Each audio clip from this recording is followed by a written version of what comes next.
Ya, selamat malam pemirsa. Terima kasih Anda masih bersama kami di JAK TV, dan kali ini jelang Pilpres 2019 kita akan membahas khusus mengenai pengundian nomor urut Capres dan Cawapres 2019. Kita akan live sampai pukul 9 malam nanti, karena rencana memang dari KPU pengundian akan dilakukan pada pukul 8 malam. Dan saat ini saya sudah bersama dengan Bang Said Salahuddin, pengamat kepemiluan. Selamat malam. Malam, Mbak Lulu. Apa kabar? Baik, alhamdulillah. Baik, ini kita sambil menunggu pengundian nomor urut nih. Mungkin kita bisa melihat ini menarik sekali karena kemarin sudah ditetapkan dua capres dan cawapres untuk 2019 begitu ya.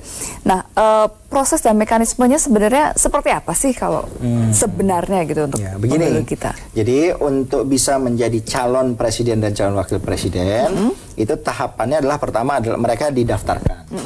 Jadi mereka tidak bisa mendaftarkan sendiri. Mereka didaftarkan oleh siapa? Hanya partai politik yang bisa mengusung, dan itu kan kita masih terikat pada ketentuan presidensial threshold di hasil pemilu sebelumnya. 2014. Nah, yang seperti kita tahu sekarang dua pasangan sudah diusung oleh masing-masing gabungan partai politik. Ketika mereka diusulkan, itu bisa disebut dalam kategori bakal calon presiden dan bakal calon wakil presiden. Setelah didaftarkan. Kemudian setelah didaftarkan, ada proses verifikasi terhadap persyaratan. Baik persyaratan partai politiknya, persyarat yang mengusung, dan persyaratan masing-masing capres dan cawapresnya. Gitu ya. Tes kesehatan dan segala macamnya itu yang dilakukan. Kalau di tingkat calon anggota DPR, DPD, DPRD itu dia DCS dulu, daftar calon sementara dulu. Ya kan? Daftar sementara, dapat tanggapan masyarakat, dan kemudian baru setelah itu ditetapkan sebagai calon atau DCT. Tapi kalau Pilpres, dia setelah dia sudah dinyatakan diverifikasi, terpenuhi, maka dia ditetapkan. Penetapannya ditindaklanjuti dengan pengundian nomor urut. Sudah jelas menjadi peserta Pilpres, tapi nomor urut berapa dia? Nah, setelah ini malam inilah kita akan menggelar pengundian nomor gitu. Nah, dari pengundian nomor ini nanti siapa yang dapat nomor 1, siapa yang dapat nomor 2 gitu ya. Baru dia sudah resmi menjadi calon presiden dan calon wakil presiden. Nah, ketika dia ditetapkan malam ini, itu ada ketentuan di mana pelaksanaan kampanye baru dimulai 3 hari setelah penetapan. 3 hari artinya mulai tanggal 23. 23 artinya September. 20 sampai 23 ini ada sedikit masa rawan ya, karena dia sudah resmi ya. Dia terikat oleh ketentuan tentang kampanye. Kalau dia melakukan kegiatan yang bersifat kampanye ya, penawaran visi, misi, program atau citra diri, maka di antara waktu ini dia melakukan itu bisa terkena pelanggaran. Kena sanksi ya dari itu ada sanksinya juga gitu. Bahkan kalau kampanye di luar jadwal itu bisa pidana.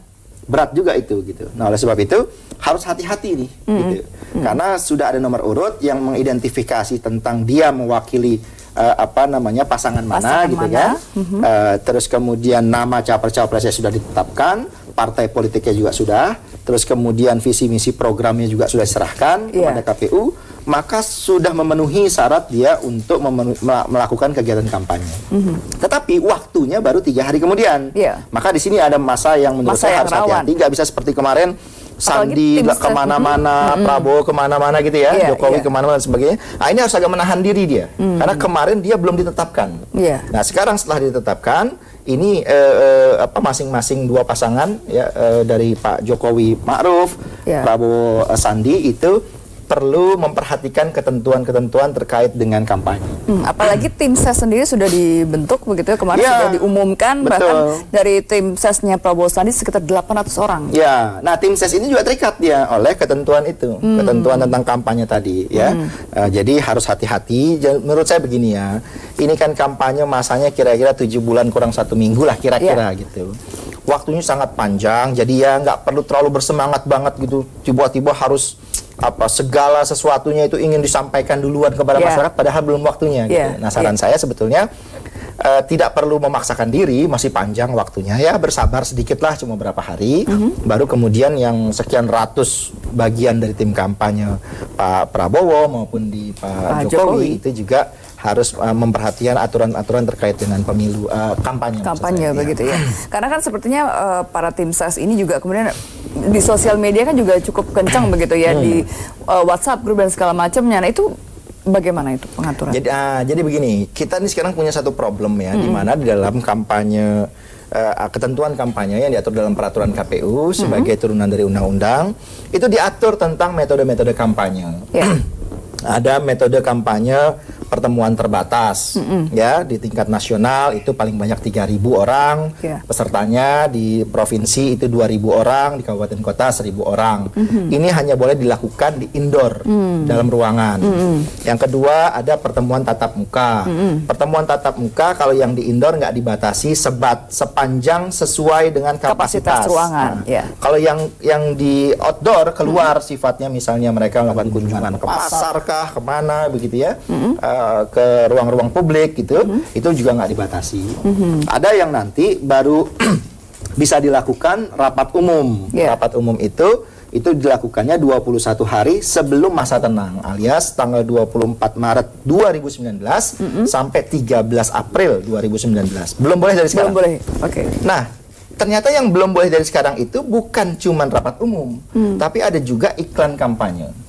Iklan kampanye itu meliputi iklan di media televisi, di koran, di radio, dan sebagainya itu, termasuk di media sosial. Baik. Nah, ini persoalannya. Kalau Mbak Lulu tanya soal media sosial sekarang sudah ramai, padahal merujuk pada peraturan KPU itu media sosial belum. Nah, di sini terjadi perbedaan pendapat. Ada yang mengatakan begini. Karena ada beberapa akun-akun memang harus didaftarkan, begitu kan? Oh iya, betul. Akun-akun sudah didaftarkan. Kan soal kampanyenya tidak harus di akun itu, gitu kan? Bisa saja tapi masyarakat dengan tagar dan segala macam, begitu kan? Perang tagar gitu antara kubu dari Jokowi dan Prabowo, begitu. Ya, itu memang nggak bisa dihindari akhirnya. Sudah nggak bisa dihindari. Yang saya mau cerita adalah, apakah boleh berkampanye di media sosial untuk mulai tanggal 23 sekarang ini, 23 September ini, ya, ataukah baru 24 Maret 2019 nanti dimulainya? Nah, di sini terjadi perdebatan. Karena apa? Karena dalam peraturan KPU, kampanye di media sosial itu bagian dari iklan kampanye yang baru boleh dilakukan 21 hari menjelang sebelum masa tenang. Kalau dia lakukan sekarang, apakah masuk pada kategori iklan atau tidak? Gitu kan? Nah, ini yang menjadi perdebatan. Ada yang mengatakan, oh itu disebut iklan nanti kalau dia dimasukkan sebagai yang berbayar, yang bersponsor, gitu ya. Ada yang mengatakan, ini lebih ke partisipatif dari netizen, gitu misalnya. Itu yang menurut saya agak susah. Bang Said, mungkin kita juga coba komentari ini di layar kaca sudah tampak gitu di KPU. Ini adalah Jokowi dengan Ma'ruf Amin, kayak Ma'ruf Amin. Nggak barengan ya ternyata ya mereka ya? Iya, kalau kita lihat. Kalau kita lihat dari posisinya sih seperti itu. Iya, nggak berbarengan ya. Nggak berbarengan. Walaupun kompak menggunakan seragam putih-putih. Iya. Ya, ini agak berbeda sedikit dengan waktu pendaftaran. Waktu pendaftaran Pak Jokowi dan Kiai Ma'ruf itu bersamaan ya, berangkatnya bersamaan. Lantas kemudian iring-iringannya juga itu satu kelompok. Nah, ini kemungkinan ya, kalau saya lihat di gambar, kemungkinan itu memang dibuat terpisah gitu. Dan mungkin ada strategi khusus atau ada maksud lain begitu dari kelompok petahana dengan cara mendatangi lokasi pengundian nomor urut dengan tidak bersama-sama ya. Iya, sebelumnya juga Prabowo Sandi mengatakan tidak akan menganjurkan kepada relawan untuk tidak konvoy begitu dari memang begini, begini. Ini kan namanya calon presiden dan calon wakil presiden kan sudah posisi yang paling puncak lah di kekuasaan eksekutif. Nah, masyarakat juga sudah jauh-jauh hari terlibat dalam hiruk pikuk penentuan capres. Sudah terlibat emosional sudah cukup lama. Jadi memang agak sulit untuk dihindari munculnya pendukung-pendukung ini yang melakukan konvoy gitu ya, baik dengan, karena bisa kalau suruh jalan kaki semua ya dimulai dari mana itu panjang sekali pasti kan, dari dua kubu saja sudah banyak sekali. Dan akhirnya ada juga yang menggunakan sepeda motor dan sebagainya. Menurut saya sih memang nggak bisa dihindari lah kondisi itu. Yang pasti kan masuk ke KPU-nya dibatasi, masuk ke KPU-nya, tetapi kalau mengantarkan, mengiring ya, ini kan soal antusiasme masyarakat ya memang tidak mudah untuk kita larang-larang begitu ya, karena ini kan soal kecintaan mereka pada pasangan masing-masing gitu. Ya, oke, baik, kita akan break sejenak, pemirsa jangan kemana-mana. Jelang Pilpres 2019 akan kembali usai pariwara berikut, tetaplah bersama kami.